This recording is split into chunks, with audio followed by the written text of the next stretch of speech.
Hello বন্ধুরা, কেমন আছো? আশা করি ভালো আছো। আমিও ভালো আছি। এই দেখো বন্ধুরা, তোমাদের সাথে আজকে আমি শেয়ার করব বড় রুই মাছ দিয়ে কলা দিয়ে রেসিপি।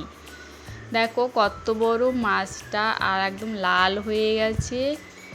আর দেখো কি সুন্দর মাছটা। এই মাছটা দিয়ে যেহেতু খুব গরম, আর সবারই এই গরমে শরীর খারাপ হচ্ছে, পেট খারাপ হচ্ছে, সেই জন্য এই বড় মাছটা আমি কলা আলু দিয়ে পাতলা ঝোল করব।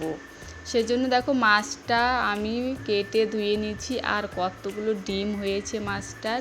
আর দেখো কলাগুলো লম্বা লম্বা সাইজ করে কেটে নিয়েছি, সঙ্গে একটা আলু নিয়েছি, আর এখানে মশলা নিয়েছি কাঁচা লঙ্কা, আদা, সামান্য মশলা দিয়েই এই রেসিপিটা তৈরি করব। খেতে ভীষণই ভালো লাগবে। আর দেখো নুন হলুদ মাখিয়ে মাছটা কড়াইতে তেল দিয়ে তারপর ভেজে নেব। মশলাটাও মিক্স করে নিলাম মিক্সারে, আর মাছটা এখানে ভেজে নিচ্ছি। ভেজে নেওয়া হয়ে গেল, দেখো উঠিয়ে নিলাম। তারপর আর কটা দিয়ে দিলাম, সবগুলো ভেজে উঠিয়ে নিলাম। তারপর ওই তেলের মধ্যে ফোড়ন দিয়ে দিলাম জিরে, তেজপাতা, শুকনো লঙ্কা দিয়ে সবজিটা দিয়ে ভালো করে নাড়াচাড়া করে একটু ভেজে তারপর দিয়ে দিচ্ছি স্বাদ মতো নুন আর হলুদ। নুন আর হলুদ দিয়েও কিছুক্ষণ ভালো করে ভেজে নেব সবজিটা। তারপর ভালো করে ভেজে নিয়ে পরিমাণ মতন জল দিয়ে দেব। জল দেওয়ার আগে কাঁচা মশলাটা দিয়ে আবারও কিছুক্ষণ কষিয়ে নেব। ভালো করে কষিয়ে নিয়ে তারপর জল দিয়ে দেবো পরিমাণ মতন।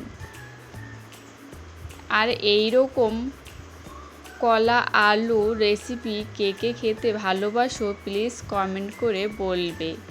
আর দেখো কষানো হয়ে গেছে, আর জল দিয়ে দিয়েছি পরিমাণ মতন।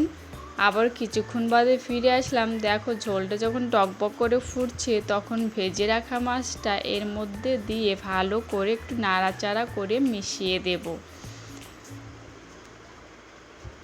যাতে মাছগুলো ঝোলের সঙ্গে মিশে যায়। দেখো বন্ধুরা, তারও কিছুক্ষণ বাদে ফিরে আসলাম। দেখো এখানে দিয়ে দিচ্ছি একটু জিরের গুঁড়ো, আর কোনো মশলাই দেব না এখানে। আর দেখো তরকারিটা প্রায় রেডি, আর আমি নামিয়ে নিলাম। কেমন লাগলো ভিডিওটা বলবে প্লিজ কমেন্ট করে। যদি ভালো লাগে প্লিজ আমার পাশে থাকবে, সাবস্ক্রাইব করে দেবে চ্যানেলটাকে, তাহলে ভিডিও তৈরি করতে খুব উৎসাহ লাগে আর ভালো লাগে। কেমন লাগলো ভিডিওটা বলবে প্লিজ কমেন্ট করে।